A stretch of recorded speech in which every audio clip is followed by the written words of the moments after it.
Prefeitura de Goiânia, Secretaria de Educação e Inovação. No ar, o programa Goiânia Cidade Educadora, com atividades remotas para a rede municipal de ensino, através da Goiânia FM 89,7 e pelo Facebook, na página do canal 51.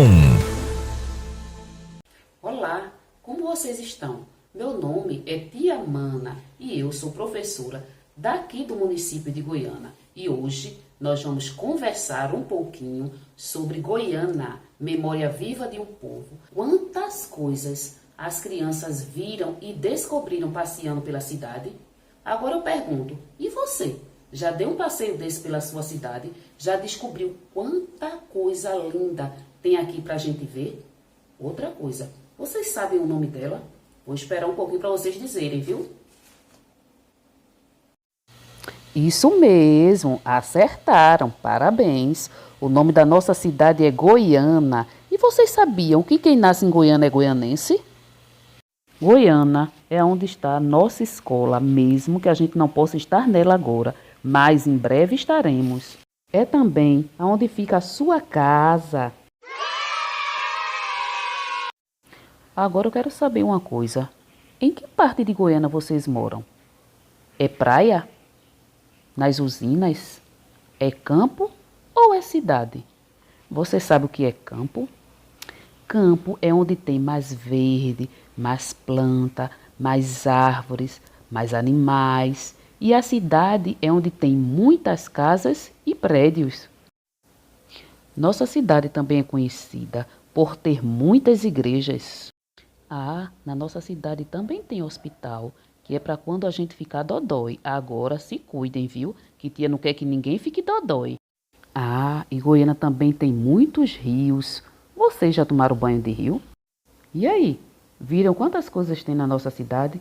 Tem feira, tem hospital, tem igreja e ainda tem muito mais que veremos em outras aulas. Nossa cidade não é legal? Eu gosto muito dela. Agora, vamos fazer nossa atividade? Tia vai perguntar de novo, prestem bem atenção. O que você vê quando abre a porta da sua casa? Você vai gravar um áudio me contando tudo o que você vê. Estarei esperando esse áudio, hein? E aí, curtiram aprender sobre a nossa cidade? Legal, não foi? Eu adorei. Então, até a próxima. Olá, alunos da rede municipal, alunos da escola Cônego Fernando Passos, eu sou a professora Ana Lúcia. Estou aqui hoje para trabalharmos com o tema Goiânia, memória viva de um povo. Gostaria que vocês prestassem muita atenção, pois teremos continuidade deste tema amanhã e sábado. A participação de vocês é muito importante. Vamos prestar atenção? É o nosso primeiro combinado, ok? Então, como eu já falei anteriormente, o nosso tema é Goiânia, memória viva de um povo. Vocês sabem o que é memória? E por que será que é memória viva de um povo? Então, toda a história de Goiânia, tudo que nossos antepassados deixaram, se torna a memória do nosso povo, a memória do povo goianense. E a gente vai passando isso de geração por geração e vai também construindo novas memórias. Você sabe o que é cultura? O nosso subtema é a cultura de Goiânia. Então, vocês sabem o que é cultura? Daí de casa, pensa o que é cultura. Estou esperando uma dica. Alguém vai me dizer o que é cultura? Espera aí. Acho que vocês já deram a dica. Goiânia tem a nossa cultura. E o que é a cultura? É o conjunto de hábitos, de costumes, de crença e de conhecimento do povo. E nós vamos estudar algumas questões sobre a cultura de Goiânia. Nós vamos estudar a arte, o artesanato, nós vamos estudar a música, a dança, o esporte, o cinema. Tudo isso faz parte da nossa cultura. Música em Goiânia. Nós iremos estudar um pouquinho sobre a música em Goiânia. Vocês já viram a Banda Curica se apresentar? Então, a Banda Curica é a banda mais antiga da América Latina. Ela foi fundada em 1848. Ela realiza apresentações públicas e privadas. E ela ganhou prestígio quando Dom Pedro veio visitar a nossa cidade. Ainda sobre a Banda Curica, quem já viu, no dia 22 de novembro, uma apresentação de várias bandas na nossa cidade? Aquela apresentação de várias bandas, inclusive a Banda Curica, é uma homenagem aos músicos, porque dia 22 de novembro é o dia do músico. Vocês sabiam disso? Está vendo que interessante? Essa foto que vocês estão vendo aí é da Banda Curica antigamente. É uma foto antiga da nossa banda. Mas até hoje ela traz orgulho para a nossa cidade e temos várias crianças e adolescentes que aprendem música na Sociedade Musical Curica, ok? A outra banda que nós temos é a Banda Saboeira, ou Sociedade 12 de Outubro. Ela foi fundada em 1849, certo? Agora, o prestígio dela, quando Dom Pedro esteve aqui, foi um pouquinho maior, porque ela cantou, ela tocou para Dom Pedro. E foi aí que as duas bandas conseguiram um prestígio maior em Pernambuco. A banda Sociedade 12 de Outubro, ela foi fundada pelo Partido Liberal. Já a Banda Curica foi fundada pelo Partido Conservador.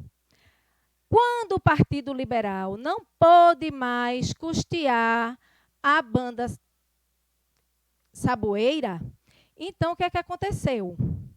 Um dos sócios filiados ao partido, né?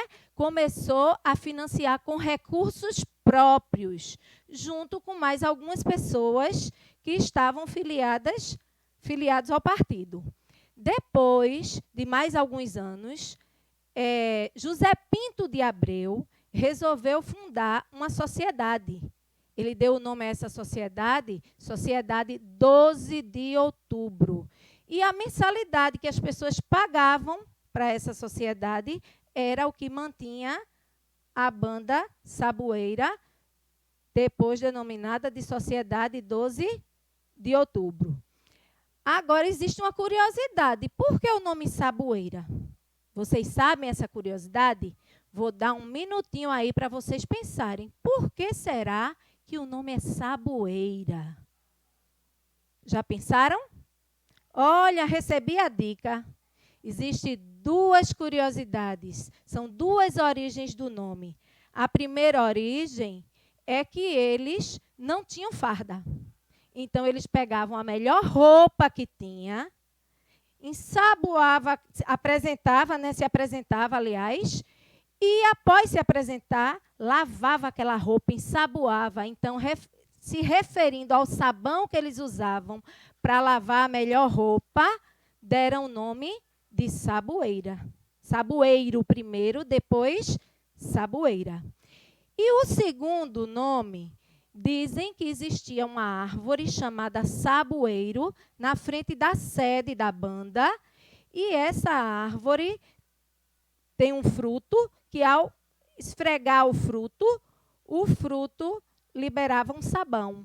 Então, daí a origem do nome Saboeiro e depois, respectivamente, Saboeira. A segunda hipótese é a mais provável. As duas bandas, elas se apresentam até hoje em nosso município, trazendo bastante orgulho para a nossa cidade. Vamos falar um pouquinho agora de dança. Quem não já viu os caboclinhos se apresentando aqui em Goiânia? Então, o caboclinho é uma dança, podemos dizer, típica de Goiânia, certo? É uma manifestação carnavalesca pernambucana que é inspirada na cultura indígena. E o seu ritmo empolgante, produzido pelo seu instrumento musical, que imita um arco e uma flecha, e provoca um estalido, que se chama preaca, esse instrumento, ele também reforça essa origem da cultura indígena. Esse instrumento que vocês estão vendo aí na imagem é a preaca, certo? Que é justamente o que provoca os estalidos do ritmo da dança.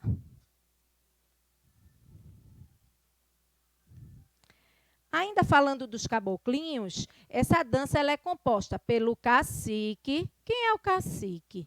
O cacique, ele é, podemos dizer, o representante administrativo da tribo. Pela mãe da tribo, pelo pajé, que é o representante espiritual da tribo. Pela matruá, pelo capitão-tenente, pelo porta-estandarte e pelos perus. Aí nós temos uma imagem do porta-estandarte, nós temos a imagem de um cacique e nós temos a imagem de um pajé, certo? E quem são os perus? Os perus são as crianças, meninos e meninas que se apresentam no caboclinho. Nós percebemos também que eles ficam em filas, 2 filas, e o ritmo dele, quando eles vão fazendo o estalido, eles se abaixam, levantam, bate ponta do pé, bate calcanhar, sempre no ritmo do estalido, ok? E nós também sabemos que eles usam cocais, saias, pulseiras, tornozeleiras de pena. E as penas usadas antigamente, é uma curiosidade, eram penas de peru e avestruz.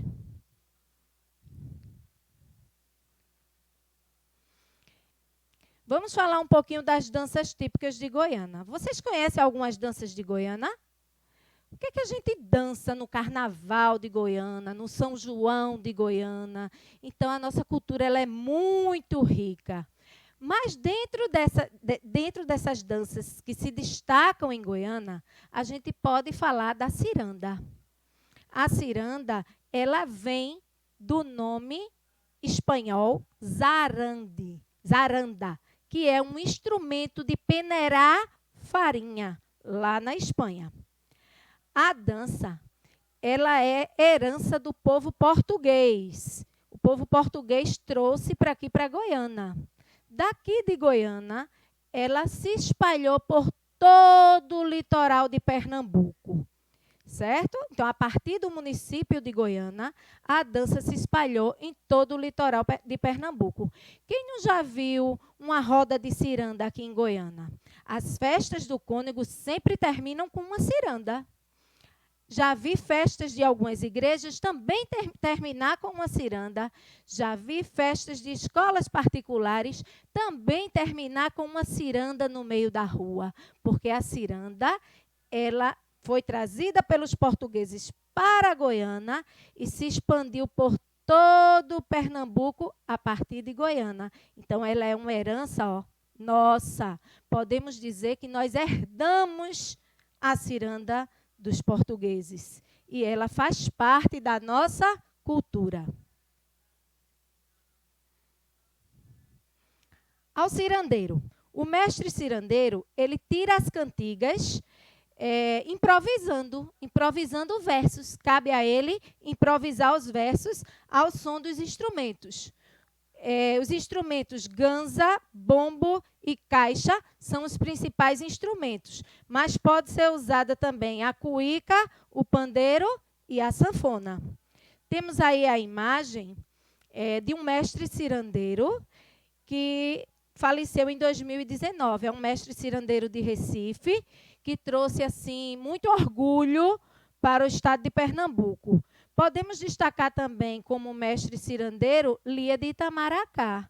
Lia de Itamaracá, ela é uma referência em Pernambuco, no nosso estado, em relação à ciranda.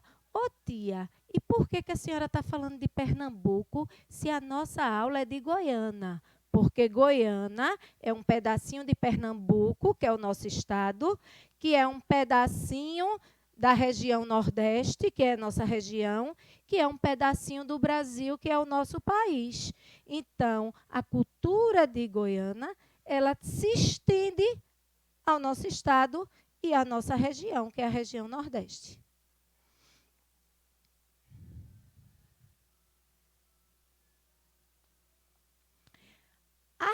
A arte de Goiânia, né? A arte de Goiânia, nós podemos dizer que nós temos inúmeros artistas, que Goiânia é uma terra de muitos artistas. Mas dentro desta arte, eu queria destacar o artesanato. Quem sabe o que é artesanato? Vocês sabem? Estão atentos à nossa aula?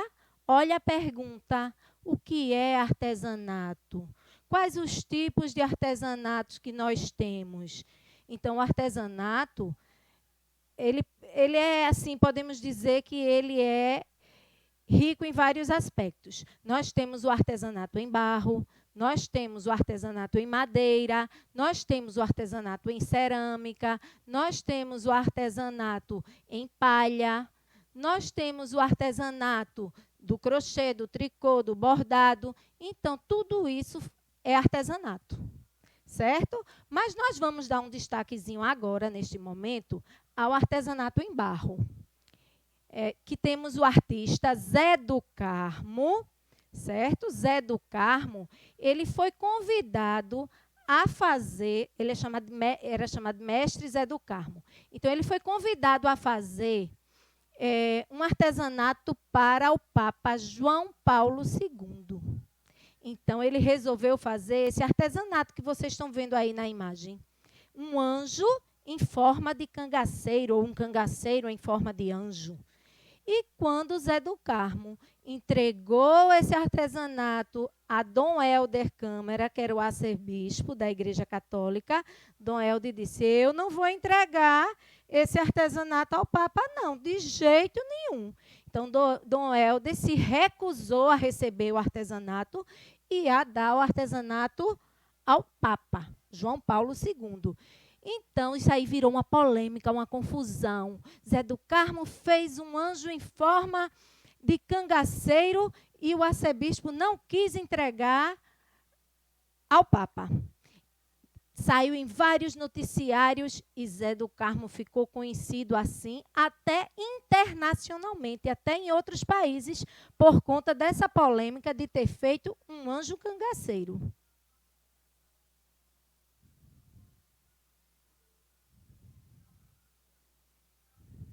Temos também o mestre Tog. Mestre Tog, ele só começou a trabalhar com o barro porque a família dele ficou insistindo. A família dele insistiu tanto que ele resolveu trabalhar com barro. Ele começou no ano de 1979 a trabalhar com barro. E ele já trouxe 3 prêmios para a nossa cidade e para o estado de Pernambuco na FENEARTE. É uma feira de arte que acontece na cidade de Recife, certo? A FENEARTE é só com barro? Não, com todo tipo de artesanato. É uma feira de arte. Todo tipo de arte a gente encontra ali na FENEARTE. E o mestre Tog já ganhou 3 campeonatos, trazendo orgulho para a nossa cidade.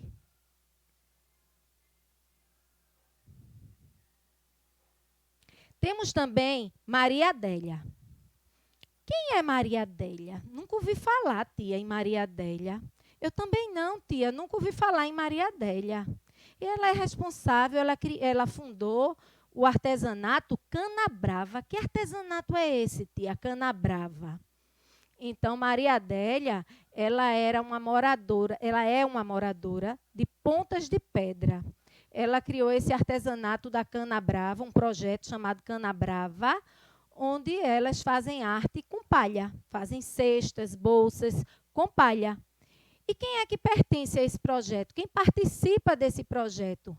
Orgulhosamente, podemos dizer que são mulheres e filhas de pescadores da nossa praia de Pontas de Pedra, trazendo orgulho para a nossa cidade.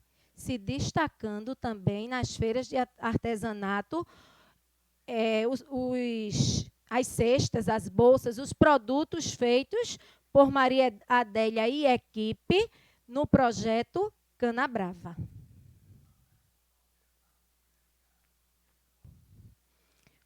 Vamos lá. Agora, a gente vai ver um pouquinho sobre o cinema. Cinema também faz parte da nossa cultura. E a nossa cidade é privilegiada em ter o Cine Teatro Politeama. Será que sempre foi chamado assim? Cine Teatro Politeama? E quando será que ele foi construído? Então, ele foi construído no ano de 1914, recebeu o primeiro nome de Cine Nacá, depois de Cine Rex. Foi desativado no ano de 1980 e foi restaurado em 2010 pela Fundação do Patrimônio Histórico de Pernambuco. Essa restauração custou R$1.200.000 e hoje o cinema tem 220 lugares, certo? Então, é orgulho para a nossa cidade a gente ter uma obra de arte dessa, a gente vê, olha a arquitetura dele, a estrutura dele. Então, não pode ser mexida nessa estrutura por pertencer ao patrimônio histórico. A gente tem que, ao reformar, manter essa estrutura, certo? Então, os cidadãos goianenses são muito orgulhosos de ter em sua cidade o Cine Teatro Politeama. Falar um pouquinho agora de esportes. Qual o esporte predominante na nossa cidade? Nós temos vários esportes, mas como em várias cidades, o esporte predominante na nossa cidade é o futebol, certo? O futebol se destaca em nossa cidade. O principal clube é o Atlético Clube de Goiânia.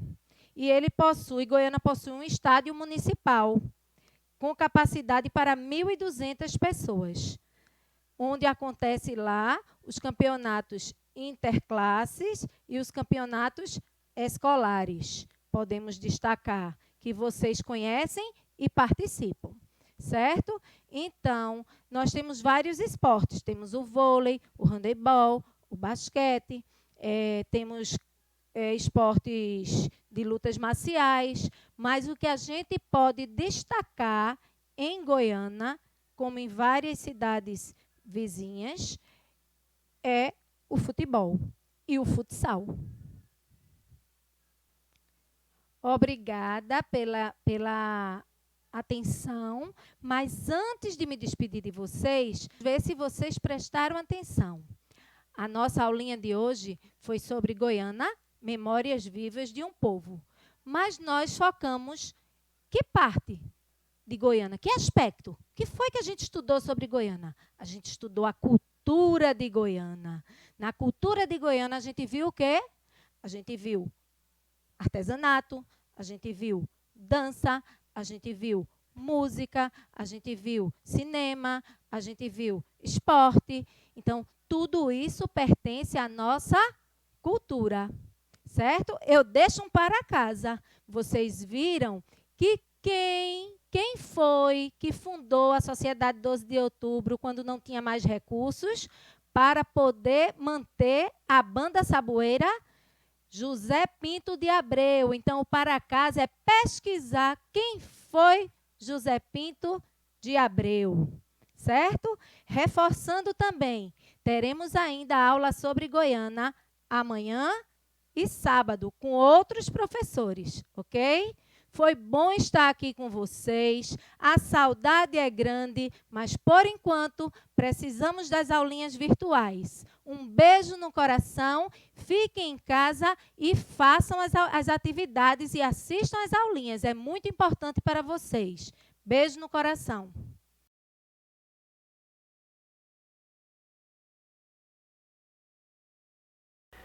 Olá, meu povo, tudo bem? Espero que vocês estejam bem, graças a Deus, todo mundo em paz, todo mundo tranquilo, todo mundo em casa. Eu sou o professor Giorgio, a gente vai trabalhar a história. Eu trabalho na escola Presidente Costa Silva em Tejuco Papo e hoje estou contribuindo com vocês nessa videoaula, né? Espero que seja massa, que vocês gostem, que vocês aproveitem. A gente vai fazer um passeio, né, histórico por Goiânia, mostrando um pouco das questões políticas, econômicas, sociais, culturais, enfim, a gente vai ter uma noção, né, da cidade onde a gente mora, onde a gente trabalha, onde a gente vive, beleza? Vamos lá. Bom, meu povo, nesse primeiro slide que a gente está apresentando aqui, a gente primeiro, logicamente, Secretaria de Educação e Inovação, fazendo um trabalho inovador, né, um trabalho diferente, um trabalho novo, botar na cabeça da gente que tudo o que a gente vai fazer é daqui para frente, tudo que a gente vai fazer é um trabalho novo. Antes, a gente estava acostumado com a nossa sala de aula, não é? Os próprios professores, muitos ainda não têm habilidade de mexer com computador, com videoaulas, com técnica, com tecnologia. Mas aos poucos a gente vai crescendo junto, a gente vai caminhando junto, não é? O mais importante nessa hora é todos darmos as mãos para um benefício único e maior, que é levar a educação às nossas crianças, não é? Também nós, professores, estamos aprendendo, não é, a trabalhar de uma forma remota, a trabalhar diferente, mas esperamos que tudo dê certo e que muito em breve nós possamos estar de volta à nossa sala de aula, à nossa escola, ao nosso convívio, ao barulho, não é, da sala de aula, a professora descabelada, o professor desarrumado, menino, para! Mas o mais importante é, a vida continua e a gente tem que ter cuidado. Use sempre a máscara, lave as mãos, para a gente não pegar esse vírus, que esse vírus é danado, viu, meu povo? Mas vê lá, a gente tem aqui o primeiro slide, eu trago para vocês uma frase do hino de Goiânia. Salve, salve, terra querida, a nossa querida Goiânia. Trago para vocês algumas imagens que nos reporta a nossa Goiânia. O Palácio das Heroínas de Tejucupapo, onde hoje é a sede do governo municipal, da Prefeitura de Goiânia. As igrejas centenárias históricas, não é, que acompanham Goiânia desde a sua primeira fundação, lá em 1569 ou 1570.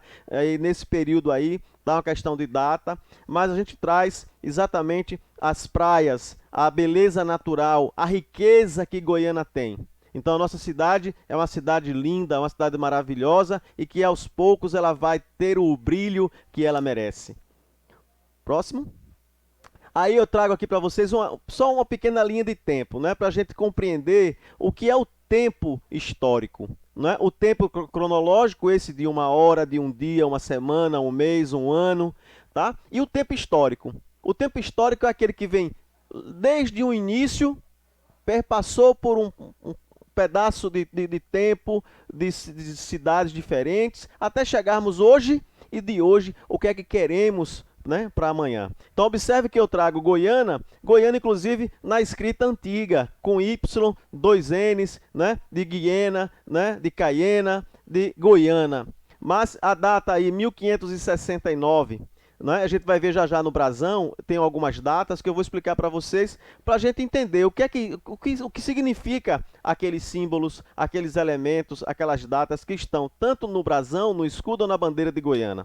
Então Goiânia de ontem, não é? Ela que foi construída, não é, pelos nossos ancestrais, pelos nossos pais, avós, bisavós, pelos índios, pelos negros, pelos escravos, pelos brancos europeus, portugueses, espanhóis, ingleses, franceses, holandeses. Veja a riqueza cultural que Goiânia tem. Goiânia hoje, 2021, não é? Quem imaginava o que a gente está vivendo hoje? Presos dentro da nossa própria casa por uma doença invisível que ela derruba qualquer pessoa, independente de poder econômico, independente de raça, de religião. Não é? O que a gente tem que é se cuidar.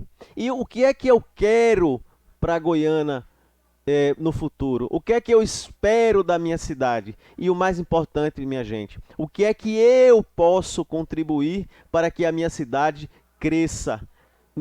Para que eu tenha uma vida melhor nessa cidade que eu vivo, que eu estudo, que eu trabalho, que eu moro, não é? Enfim, Goiânia, ela é o nosso berço, é o nosso lar. Então devemos tratar bem, não é, a nossa cidade e todos nós que vivemos nela.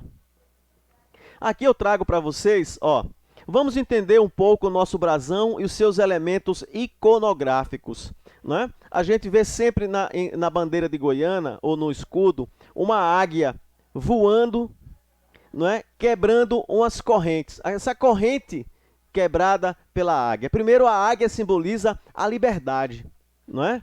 A liberdade. A águia, ela alça voos altos. A águia, ela tem uma visão que enxerga a quilômetros de distância. Então, quando ela mira, ela foca numa coisa, ela vai, pô, e pega. Imagina a águia voando a uma certa altura, o peixe lá dentro do mar, no rio, ela vai, ó, vum, mergulha, pega o peixe e vai embora.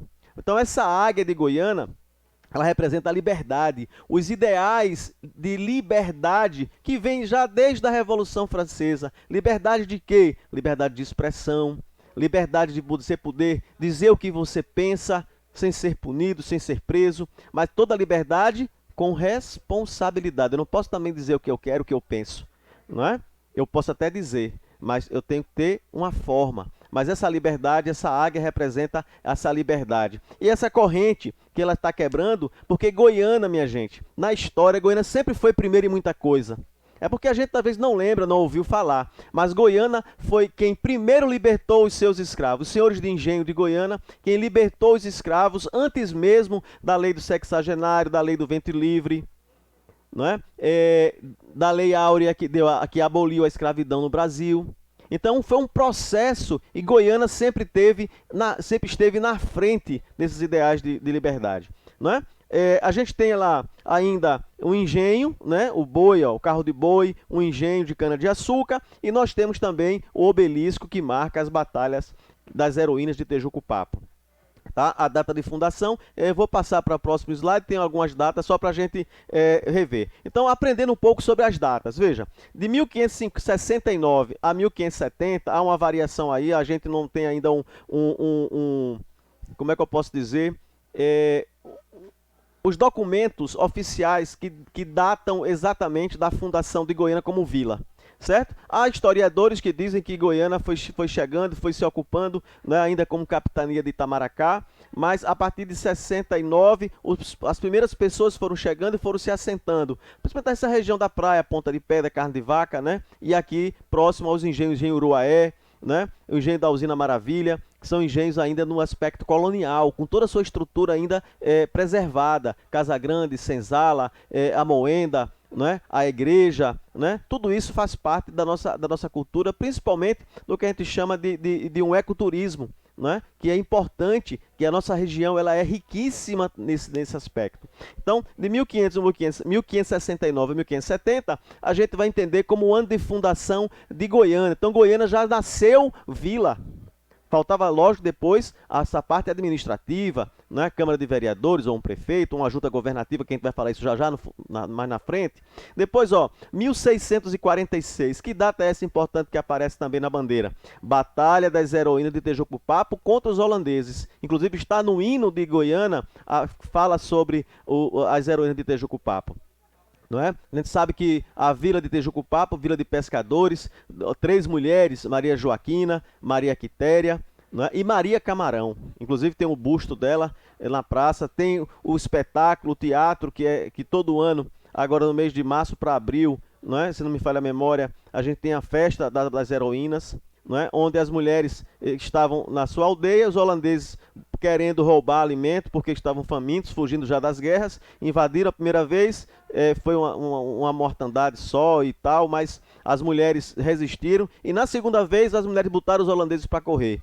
Muita gente duvida disso, mas a história está aí para contar, não é? Enfim, depois, 1817, é uma data, veja, 1817 já é o momento das ideias revolucionárias de liberdade, não é? Então Goiânia, a Revolução Pernambucana de 1817, 6 de março, tornou Pernambuco e mais 2 estados do Nordeste independente de Portugal, não é? Inclusive a bandeira de Pernambuco foi criada nesta época, sendo que com 3 estrelas, né? E aí Pernambuco, eu acho que Paraíba e Rio Grande do Norte. E aí depois foi sufocado, na época de Dom João VI, 1817. Dom João VI já era rei de Portugal, mas morava no Brasil, no Rio de Janeiro. E aí sufocou o movimento, contratou tropas, soldados mercenários, sufocou o movimento e logo depois isso vai, infelizmente, resultar na Revolução da Junta Governativa de 21 e depois a Confederação do Equador e posteriormente a Revolução Praieira, que a gente vai tratar já já. Depois aí, ó, 1821. 1820, gente, as cortes de Portugal expulsam os franceses que tinham ocupado Portugal. Dom João VI, em 21, volta para Portugal e o Brasil fica com Dom Pedro, que seria Dom Pedro I, não é somente em 22 com a independência, mas era príncipe regente do Brasil, era protetor do Brasil e ele fica, né? Tanto tem o dia do fico. E aí o que é que acontece? Em Pernambuco, já se faz esse movimento de independência de fato do Brasil, de Portugal, mas ainda não foi de forma ampla, né, os estados todos, porque tinham estados que preferiam ficar sob o domínio português, porque a maioria eram comerciantes portugueses, então mantendo sob o domínio português, para eles era mais interessante, obviamente. Mas quem já era brasileiro, né, quem já era pernambucano, mesmo sendo descendente de portugueses, tinha algumas questões que precisavam mudar.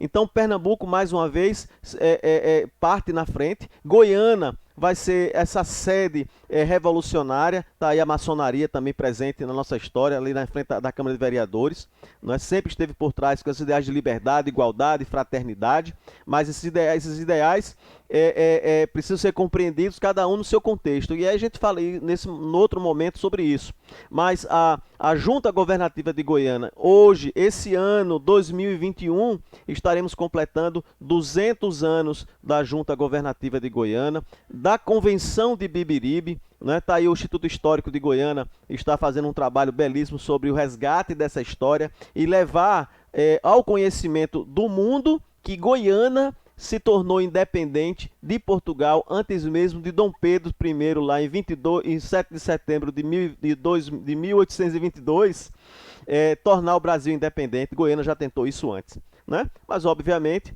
que não teve força política, militar para isso, né? E vai acabar sendo sufocado. Depois a gente tem a Revolução Praieira em 1848, isso aí já é no segundo reinado com Dom Pedro II. Por quê?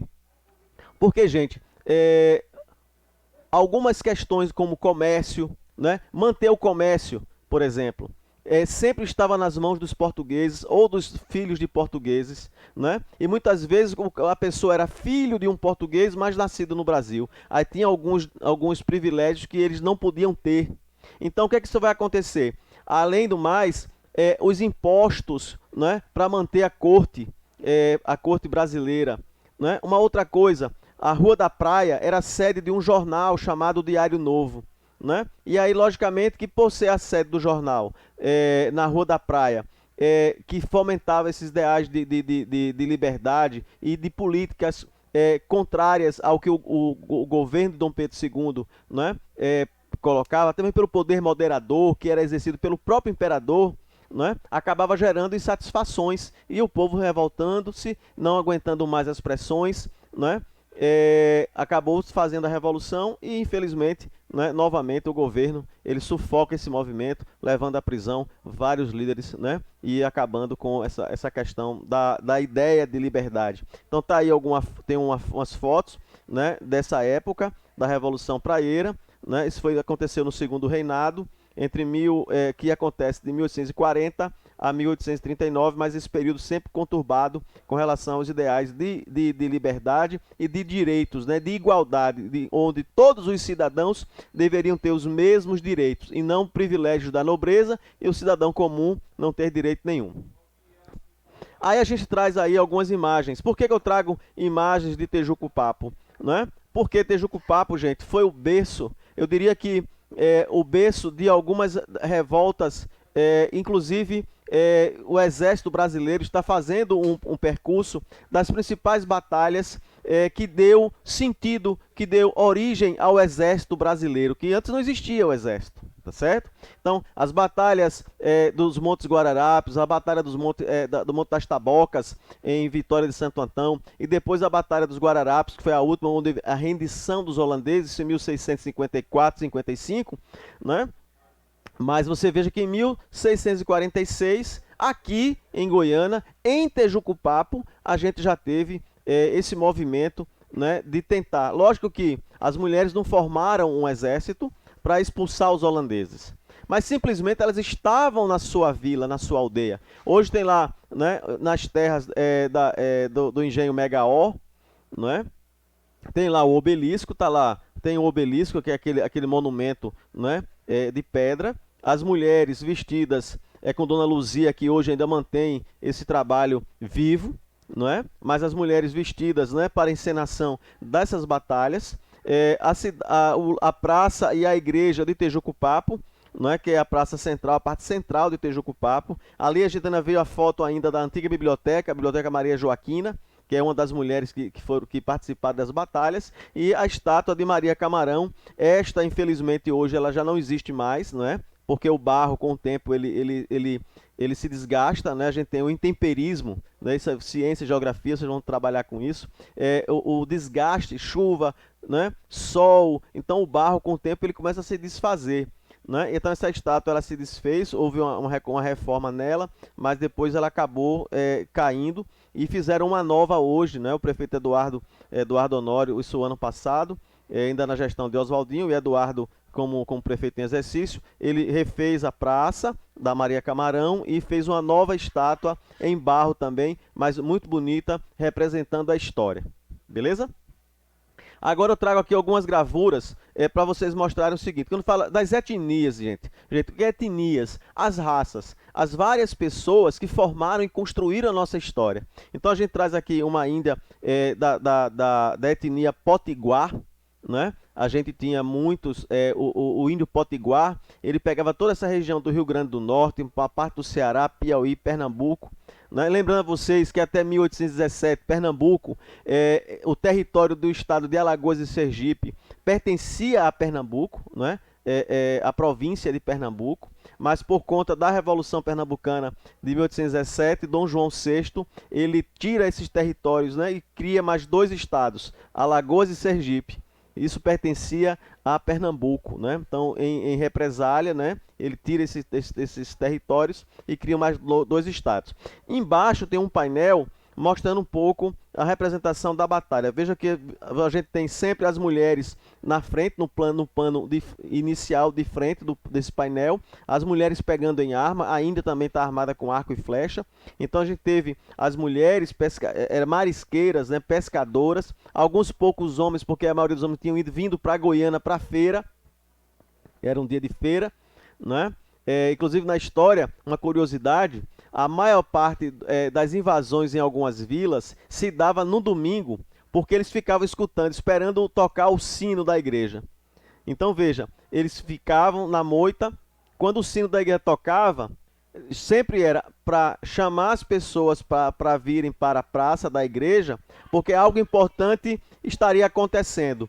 Então, por exemplo, uma missa. Então veja que ainda hoje algumas igrejas tocam 3 vezes. Toca uma primeira, depois toca uma segunda, toca a terceira para começo da missa. Então os holandeses ficavam esperando o toque da igreja, né? As pessoas iam para a missa ou para algum evento na vila e ficavam as suas aldeias desguarnecidas. Então eles aproveitavam para roubar, invadir, roubar alimentos, animais, comida, o que tivesse, eles roubavam e muitas vezes levavam as mulheres, né, para ficarem como escravas, e enfim.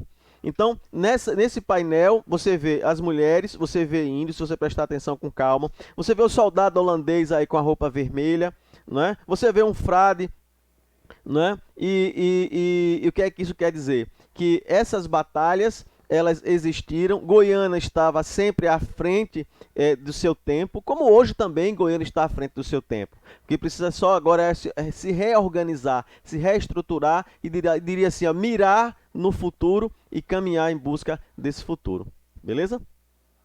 Aqui eu trago uma notícia bem interessante, né? Dom Pedro II, por volta de 1859, ele resolve visitar o Nordeste, né?